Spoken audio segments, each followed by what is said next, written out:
किशोरी रमण कन्या स्नातकोत्तर महाविद्यालय मथुरा के राष्ट्रीय सेवा योजना के सप्ताह द्वितीय दिवस पर डॉक्टर रंजना शर्मा ने महिलाएं आत्मनिर्भर कैसे बने तथा डॉक्टर दीनदयाल ने महिलाओं में कौशल विकसित कैसे करें के बारे में अपने विचार प्रकट किए।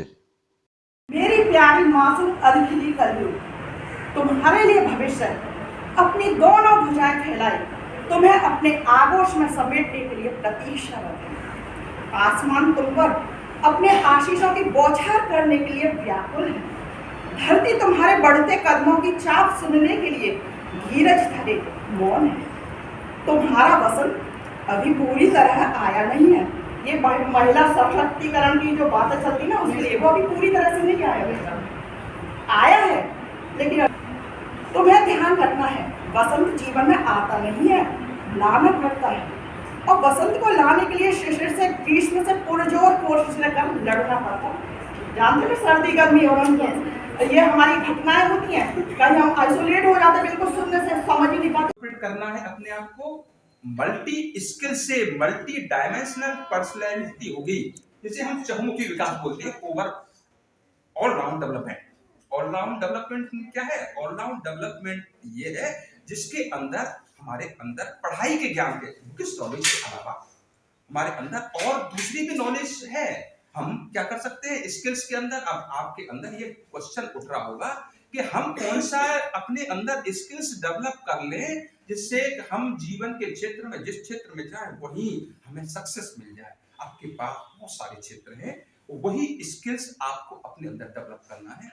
आपको जो मोबाइल का वीडियो एडिटिंग आना चाहिए, आपको जरूरत है इस समय। जिस पर वीडियो एडिटिंग नहीं आता है तो उसके अंदर उस स्किल्स की कमी है। आपको कोई भी पोस्ट है वो लगाने यूट्यूब पर आपको कार्य करना आना चाहिए। आगे का जमाना टीचर जो पढ़ाते हैं, हम में से जो इस चीज को नहीं जानते वो फेलियर हो जाएंगे, क्योंकि इस समय जो एनईपी आ रही है, एनईपी आपके क्लासरूम ब्लैक बोर्ड टीचिंग तक ही नहीं सीमित रहेगी। आगे जाकर के 6 महीने बाद 1 साल बाद एक नया नियम आ रहा है। जो लेक्चर मैंने पढ़ाया है उस लेक्चर को मुझे कॉलेज की वेबसाइट पर पूरा रिकॉर्ड करके भी डालना है। और उसके लिए क्या करना पड़ेगा? मुझे आपका लेक्चर जो है रिकॉर्ड करना आना चाहिए। रिकॉर्ड करने के लिए क्या करना पड़ेगा? सबसे बड़ी प्रॉब्लम जो मैंने फेस की, वो प्रॉब्लम क्या आ रही थी? वो प्रॉब्लम ये आ रही थी कि मैं आपका बोल रहा हूं तो कैचअप कर लिया इसने, परंतु जब मैं पढ़ा रहा हूं कुछ डिजिट्स को दे रहा हूं तो मैं किस तरह से इसके अंदर मर्ज करूं। तो वो भी चीज मुझ पर आ जानी चाहिए कि ब्लैक बोर्ड पर मैं जब पढ़ा रहा हूं तो वो चीज कैसे जाए वो आपका। तो ये सारी चीज भी आपको आपका बीएड करेंगे, आप जाकर के बीएड नहीं करेंगे तो टीचिंग लाइन में जाएंगे, टीचिंग लाइन के अलावा और क्षेत्रों में भी जाएंगे, तब भी आपके अंदर ये स्किल्स होना चाहिए। विशेषकर टीचिंग लाइन वालों के अंदर होना चाहिए, चाहे वो प्राइमरी का टीचर है, चाहे इंटरमीडिएट का टीचर है, चाहे डिग्री कॉलेज का है, जो भी कुछ पढ़ा रहा है, चाहे वो मैथमेटिक्स पढ़ा रहा है, चाहे फिजिक्स पढ़ा रहा है, चाहे केमिस्ट्री पढ़ा रहा है, उसको पढ़ाते हुए वो बोल भी रहा है, बोलते बोलते उसकी स्लाइड पर भी वो चल रहा है। वो सारा जिसे हम पुराने जमाने में पीपीटी कहते थे, परंतु ये पीपीटी अब नहीं रहा। पीपीटी बनाने में आपका थोड़ा टाइम लगता है। आज आपका इस समय हमें किससे सीखना सारा?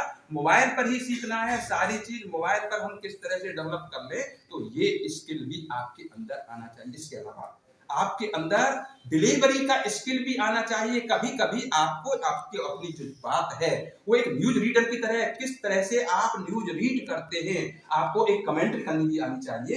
कभी कभी आपकी मैडम ने कह दिया आज का जो प्रोग्राम हुआ है बेटा इसकी कमेंट्री बना करके डाल दीजिए, लेकर के बिगिनिंग से लेकर के लास्ट तक क्या हुआ है, तो उसमें आपको टोन राइज कैसे करते हैं, टोन फॉल कैसे करते हैं, या आपके अंदर यदि स्किल होगा तो आपको सर्विस करने के साथ साथ ढूंढते हैं कमेंट्री करने वाला क्या कोई है। हमारे प्रोग्राम की कमेंट्री करते हैं, हम 2000 रुपए उसको हम दे देंगे। आपका कितना टाइम लगेगा कमेंट्री करने के लिए? कमेंट्री करने के लिए ज्यादा से ज्यादा 5 मिनट लग जाएंगे, 10 मिनट लग जाएंगे, और वो 10 मिनट में कितना रुपए मिल जाएगा आपको? 2000 रुपए मिल जाएगा कमेंट्री को। स्किल्स कब प्राप्त किया जाएगा? जिस समय आप कॉलेज के स्टूडेंट हैं उसी समय आप टोन को राइज करना, टोन को फॉल करना, ये सारी चीज म्यूजिक की मैडम है, ये सारी चीज आपको सिखाती होंगी। तो ये चीज भी आपको सीखना है। टोन राइज टोन फॉल कब सीखेंगे? विशेष करके हम जब कमेंट्री करेंगे किसी चीज की, जब हम सीख पाएंगे तो ये भी भी चीज सीखना है, न्यूज रीडिंग कैसे करते हैं ये भी आपको सीखना है, और किसी भी पोस्ट में अपना लेक्चर किस तरह से डेवलप करते हैं वो भी आपको, एडिटिंग कैसे करते हैं उस पर, ये सारी चीज यही आपको सिखाती है कि किस तरह से हम अपनी मल्टी डायमेंशनल पर्सनैलिटी को डेवलप करते हैं, यही भिन्न भिन्न क्षेत्रों की। इसके अलावा डांस का भी एक स्किल है, डांस आपके कॉलेज स्कूल में है। डांस के अलावा सिंगिंग का भी स्किल है, बहुत सी जगह हमें सिंगिंग की जरूरत पड़ती है। उस समय हम बच्चों से कहते हैं ये जो 5 लाइन है 6 लाइन है इनको आपको गाना है, किसको ढूंढ रहे हैं हम, वो जिन बच्चों के अंदर आपका सिंगिंग का स्किल है वो अपने टोन को राइज कर देते हैं। एक किसी भी स्किल्स को लगता है हम किसी स्किल को तुरंत डेवलप कर लेंगे, नहीं, आपको स्किल डेवलप करने के लिए पहले लिसनर बनना पड़ता है। लिसनर बनने के बाद, क्योंकि मैंने कल जब हमारे स्टूडेंट्स आपका विश्वविद्यालय में युवा महोत्सव हो रहा था, युवा उत्सव, उसमें भाग लेने के लिए जा रहे थे, तो मैंने ये कहा इस गाने को 13 तारीख में एक बहुत बड़ा प्रोग्राम है, उसमें गाना है, उसमें हम एक नाटक के अंदर देखो स्किल को डेवलप करने के लिए हमें टास्क देके अब हम हट गए। टास्क में लीडर को दे दिया कि बैंड बजा हुआ ऐसा होना चाहिए जैसे बारात में बैंड बजता है, नाटक के अंदर एक सीन को क्रिएट कर दिया। तो बच्चे यदि वो 100% उसमें कामयाब हो जाते हैं, उन्होंने नाटक के अंदर क्या पूरा बैंड का वो सीन कर दिया, गायक ने जो गायक गाता है वो गा दिया, तो उनके अंदर क्या डेवलप कर दिया, उनके अंदर एक टीचर ने हमारे कॉलेज के ये कहा जब मेरे बेटी की शादी हुई तो हम इसी बैंड को करेंगे, हमारे पास तो बैंड क्या है, मतलब फ्री का मिल गया बैंड। हमारे कॉलेज के बच्चों ने क्या सीख लिया, बैंड के अंदर भी वो स्किल्स, तो क्या हम कर, अब वो डेमो कितनी बार वो रिपीट कर रहा है बच्चा, उस गाने को बार बार रिपीट कर रहा है जिसको हमने दे दिया, उस गाने को बार बार रिपीट करके अपने एक गाने को क्या कर रहा है वो बनाना है। तो ये जो स्किल्स जो हम अपने अंदर डेवलप करते हैं वो वन डे प्रोसेस नहीं है, वो कैसी प्रोसेस है, एक लॉन्ग प्रोसेस है। जो बच्चे कंटिन्यूअस संपर्क में रहते हैं वो अपने अंदर बहुत सारे स्किल्स को डेवलप कर देते हैं। एनएसएस जो सिखाती है वो स्किल्स मल्टी डायमेंशनल बहुत सारे स्किल्स दे देती है। आप एनएसएस में भाग लेकर के, मैं जब पेरेंट्स से कभी कभी मिलता हूँ, अचानक ही मैं कहीं जा रहा हूँ कि पेरेंट्स हैं आपका, इनसे मिल लेता हूँ, तो मैं जैसे बैठा तो उन्होंने बताया कि सब पढ़ते थे, तो आपने कहा कि इन दोनों बेटाओं को एनएसएस दिला दीजिए। एक बेटा बोला कि नहीं इसमें तो टाइम खर्च होगा, मेरी पढ़ाई का बार बार प्रोग्रामों में लगाएंगे, कभी उधर जाइए कभी उधर जाइए तो मेरा समय खर्च होगा। और दूसरा बेटा है उसको मैंने एनएसएस कर। देखो एक तरफ हम लॉस करते हैं, दूसरी तरफ हमें कई गुना हमें रिवर्स, कुछ होते हैं गेन साइलेंट होते हैं, गेन जो हम अपनी आंखों से देख नहीं पाते, कुछ गेन ऐसे होते हैं जो हमें दिखाई दे जाते हैं परंतु वो गेन बहुत बड़े होते हैं। फॉर एग्जाम्पल जैसे 6 बच्चों को हम लेके गए कॉलेज यूनिवर्सिटी, हमने प्रिंसिपल से कहा कि बच्चों को लेके जा रहे हैं, गाड़ी करनी पड़ेगी, क्या अमाउंट मिल जाएगा, पुलिस कॉलेज का कोई खाता है नहीं, आप यदि ले जाना चाह रहे हैं तो आप ले जाइए, कोई प्रॉब्लम वाली बात नहीं, कोई प्रॉब्लम नहीं। हमने सर से पूछा सर ये प्रॉब्लम है, बोले बिल्कुल ले जाइए, कोई प्रॉब्लम वाली बात नहीं है। हम बच्चों को ले गए, ठीक, परंतु हमने अपनी तरफ से पैसा खर्च किया, परंतु वहां जाने के बाद जो गेन मिला वो फ्यूचर में हमें दिखाई देगा। हम बच्चों को लेके गए, उसका गेन कैसा था, वो साइलेंट गेन था। इसी तरह से जो पेरेंट्स ने जो हमसे बात, तो दूसरे बच्चे ने एनएसएस नहीं ली थी, दोनों ने बच्चों ने बीए करने के बाद एलएलबी में एडमिशन हुआ, और एलएलबी में एडमिशन करने के बाद एलएलएम में कम सीट होती है, कम सीट होने में आपका जिस बच्चे ने एनएसएस कर रखी थी उसने एनएसएस का सर्टिफिकेट लगाया और उसकी परसेंट ज्यादा थी जिस पर एनएसएस नहीं थी, परंतु जब एडमिशन हुआ, किसका एडमिशन हुआ, एनएसएस वाले का, क्योंकि 7 नंबर आपके मिलते हैं, जहां आपके एडमिशन रुकते हैं उन एडमिशन को कौन कराता है, उस एडमिशन को तुम्हारा एनएसएस कराता है। वो 7 नंबर पॉइंटों में कोई भी आपका जो लिस्ट आउट होती है, तो बच्चा एलएलएम एनएसएस की वजह से कर गया और दूसरा बच्चा उससे होशियार था।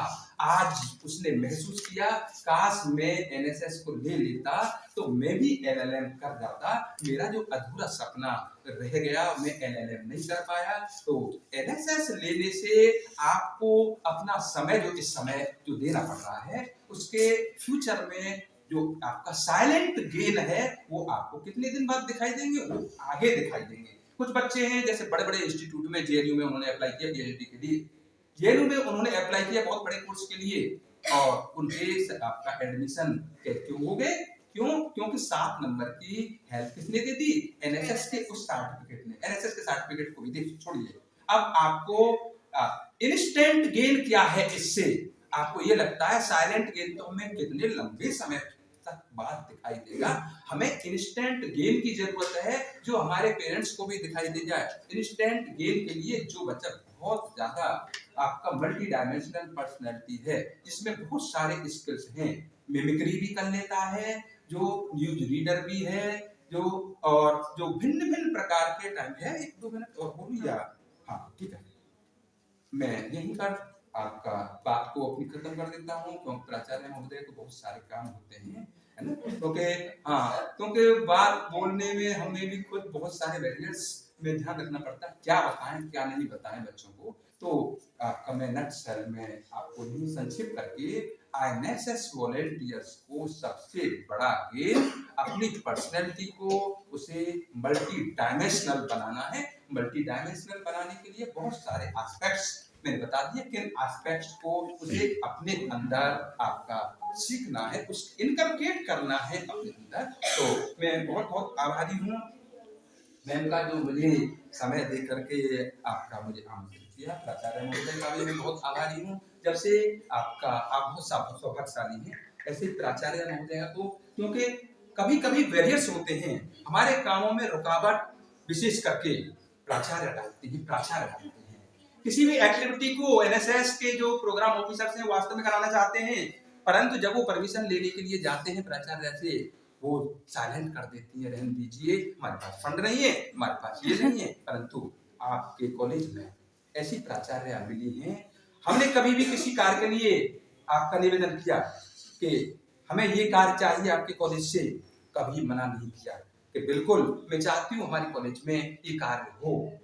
तो आप बहुत सौभाग्यशाली हैं, हम भी बहुत सौभाग्यशाली हैं कि मथुरा डिस्ट्रिक्ट में हम कोई कार्य करना चाहते हैं और हम बेझिझक होकर के तुरंत फोन मिला करके मैम से परमिशन तो हम बाद में मांगते हैं, कार्य हम पहले से करा चुके होते हैं। कार्य तो हमने पहले भेज दिया कि ये कार्य यहाँ होना है, परंतु हम ये तो कहें हम नॉलेज में डाल तो दें कि हमने तो पूछा भी नहीं था ये कार्य कैसे होगा, क्या गया कि आपने हमारा हमसे परमिशन ले दी। परंतु जहां हमें इतना कॉन्फिडेंस होता है कार्य को करने के बाद में ऐसे प्राचार्य महोदया मिली है, तो एक बार प्राचार्य महोदया को जो डिसिप्लिन का पाठ आपके कॉलेज में पढ़ा रही हैं और समाज को भी ये आईना दे रही है। एक बात बता दूं, देखो जिस बड़ी पोस्ट पर होते हैं हमें नहीं मालूम होता है हमारा जो आईना कहाँ तक जा रहा है। ये पेरेंट्स एक एक चीज को वॉच करता है, चाहे प्राचार्य बहुत बड़ा पद होता है, दीपक तले क्या होता है, अंधेरा होता है, उसका उजाला कहां तक जा रहा है उसे कौन बताएगा? उसे वो बताएगा समाज में जो घूम रहा है। प्राचार्य नहीं घूमते हैं, प्राचार्य नहीं घूम, गांवों की गलियों में घूमते हैं, गांवों की गलियों में पेरेंट्स बताते हैं कि उस कॉलेज की तो प्राचार्य बहुत अच्छी आई है, उस कॉलेज की सारे एक्टिविटी बच्चों के अंदर टैलेंट डेवलप कर रहे हैं। तो एक बार तालियां बजा दें एनएसएस के लिए।